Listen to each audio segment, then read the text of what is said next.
everybody, welcome to the third and final part of Reform Review, the most fun you can have reviewing for the Regents. Joining me again, because they will not leave me, are Starry McStarry Pants, who is going to help us to recognize the things that are great for multiple choice, and our good friend, of course, Larry the Dancing Pencil, who is going to help us out with items that are great for essays. All right, I mentioned this in the last presentation, but if I don't mention it over and over again, I get sad and depressed. So anyway, I created a Quizlet with flashcards that go great with the whole reform movement thing, and especially with the topics that we're going to talk about in this section.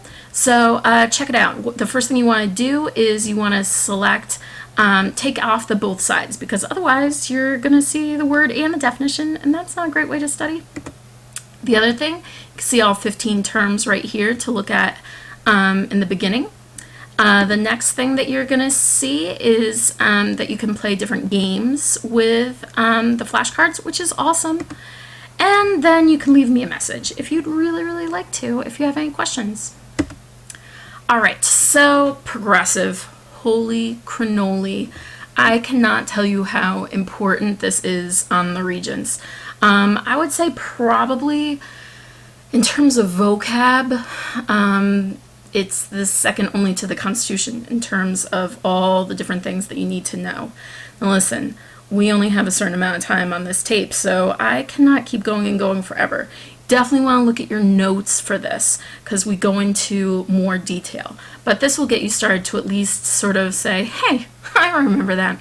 So the progressive movement is the movement in response to the political and business abuses of the 1800s. And lots going on. You've got the businesses in terms of the monopolies, the railroads, the robber barons. The political you have in terms of the corruption and just a lack of democracy, or just not as democratic as it could be. All right. There are a ton of people that you need to associate with the progressive era. Definitely you should associate the three progressive presidents. We have Teddy Roosevelt, not FDR. They're cousins. He's old enough to be his dad, or at least uncle or something. So yeah, Theodore Roosevelt, first one, super progressive, known as the Trust Buster, trying to break up monopolies. You have William Howard Taft. He actually busted more trusts than Teddy Roosevelt and doesn't even get the credit for it. Come on, Taft, fight for your name in lights. And then Woodrow Wilson. Even though he's a Democrat, those guys are Republicans, he in his own right is also a very progressive president. A lot of great things happened during his presidency. Then we have a bunch of reformers. We have Jane Addams. Now again, I'm just mentioning the barest things with these. You need to go back and look at your notes. But Jane Addams, she created the Hull House, which is a settlement house in Chicago to help out immigrants. Margaret Sanger, she's the one that pioneered and fought for the right for women for birth control. And this is pretty early on that she's doing that. W.E.B. Du Bois is one of the co-creators of the NAACP. Big, like I sort of compare him to an early Martin Luther King in terms of he wants equality, E for equality. He wants the equality, racial equality. He went to Harvard. He's not trying to take anything less than total equality. We have Booker T. Washington. Now, he's a little bit different. He had been a former slave, so he has a little bit of a different idea. And so we always remember the T for training. He said, you know, we're not going to get social equality, but we could get economic equality through vocational training. And so he's the guy that helps to start the Tuskegee Institute. And then you have Ida B. Wells, or Ida B. Wells Barnett. And she's the person that really speaks out against lynching. Now, the one thing you have to remember is we have political and business reform that actually does happen during this time period. We really don't get the racial reform. So what they like to do on the multiple choice is they like to give you a choice. Oh yeah, did racial reform happen then? No. And things actually got worse and worse. The KKK was at their strongest in the 1920s, right after this time period. So no, that these guys are not super successful during their lifetime, but they are major reformers. And then we have the muckrakers, which which I know you guys love saying muckrakers, but these are the folks that are journalists, photographers, political cartoonists in the case of Thomas Nast, that are exposing some of the bad things or the muck that's going on in society. So you have Thomas Nast, political cartoons, you have Lincoln Steffens. Now, by the way, guys, remember I just showed you that Quizlet that I made? I've got all the books and everything listed there. So Lincoln Steffens writes The Shame of the Cities about political corruption, Upton Sinclair, The Jungle, about meatpacking. It's pretty gross. We read some of that in class. Jacob Riis, he's the photographer. He's the one for How the Other Half Lives. Frank Norris is the octopus, and Ida Tarbell is the history of Standard Oil. So they're exposing bad things that are going on in society. People read these books. Most of them are nonfiction, but then you get Upton Sinclair's that's fiction, and it just has a major, major impact, and people say, we want change, which helps the progressive era. All right, so again, I'm so just narrowing this down. So state reforms, in the last one we talked about secret ballot, is exactly what it sounds like, that you get to vote, no one knows who you're voting for. All right, initiative. Basically what that means is I can take my own initiative and propose a law to the legislature. So examples in modern day are like saying, hey, you know what, it should be illegal to drive and use a cell phone. And so that was a law that was passed, just like the Amber Alerts that were passed by, that were started by citizens, went to the legislatures, they passed them. Referendum is sort of the opposite, where the state legislature starts something and then the people get to vote on it. And so it kind of changes that whole idea of how a bill gets made into a law. Now the people are voting. And so the big things we talk about with that, obviously like a school budget vote would be a referendum. The recent things this year of different states legalizing medicinal marijuana or legalizing gay marriage or not legalizing gay marriage, those are all referendums where the people are voting. Now, recall is when you can recall a public official before their term is up. Basically say, we don't want you to be there anymore. So it's not because they did something illegal, like an impeachment would be. It's, we don't have confidence in you anymore. We need to vote you out.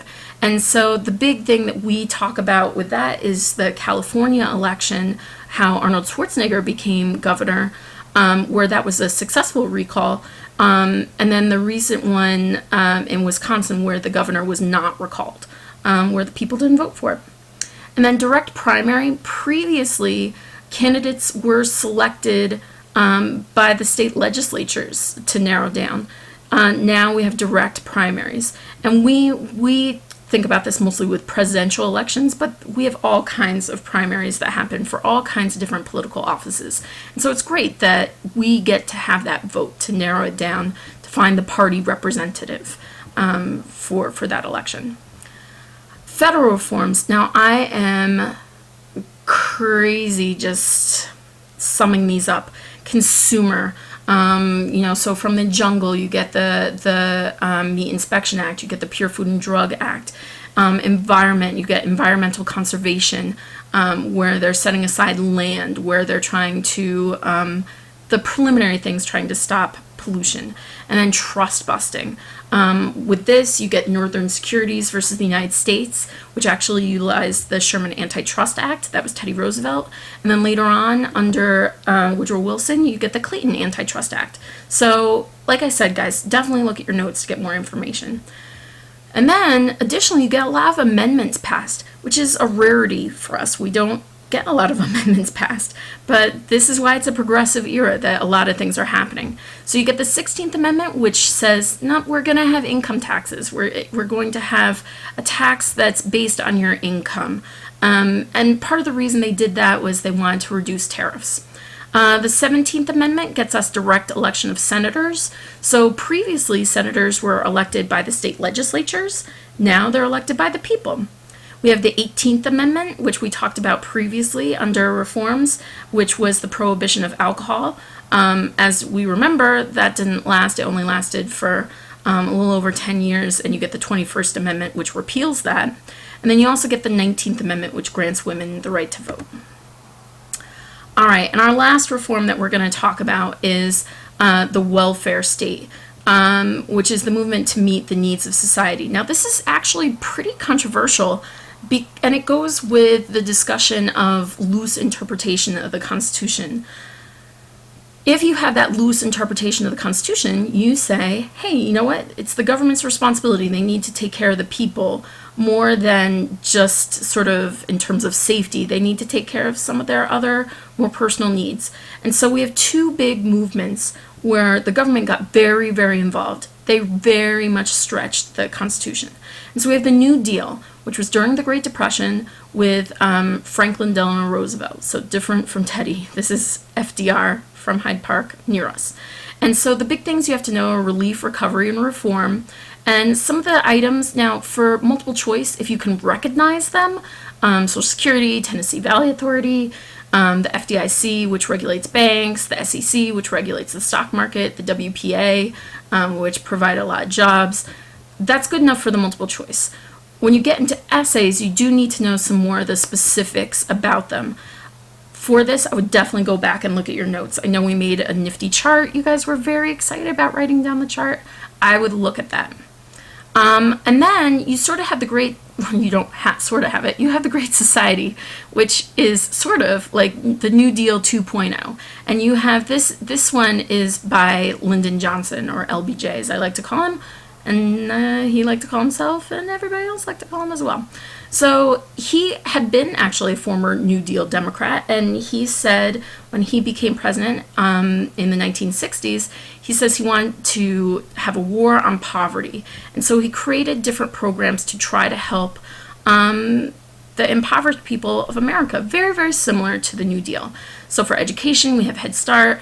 We have Medicare and Medicaid in terms of health insurance, and we have the growth of housing projects. Now, with both of these things, what they like to ask us, sort of the similarities between the two in terms of, the government getting involved, but we have the government definitely, seen as a safety net for people, definitely increasing our national debt. And some people saw it as overreaching. And so what you get is new federalism. And these are some of the Republican presidents like Eisenhower, Nixon, and Reagan that say, oh my gosh, our government was not created. We need to have more of that strict interpretation. We need to limit this welfare. And I'm not just talking welfare like in terms of the welfare program. I'm talking about all these, that they're saying it's too much. It's too much. We need to narrow this down. You also get welfare reform from a Democrat, Bill Clinton, as well. And so his plan in the 90s was to decrease the total number of people and the amount of time that people were on welfare. And so these two are sort of the pushes against these two movements. Now, obviously, this is during a really bad economic time. This is when, the country's doing well, and it seemed like a lot of people were left behind. And, these are during some better times, and you get that lashback. So I would definitely look through your notes, definitely, do some extra reading up on this. Now, Mr. Marshall's going to do a reform review just on the civil rights era, so I hope you watch that too. All right, folks, happy studying.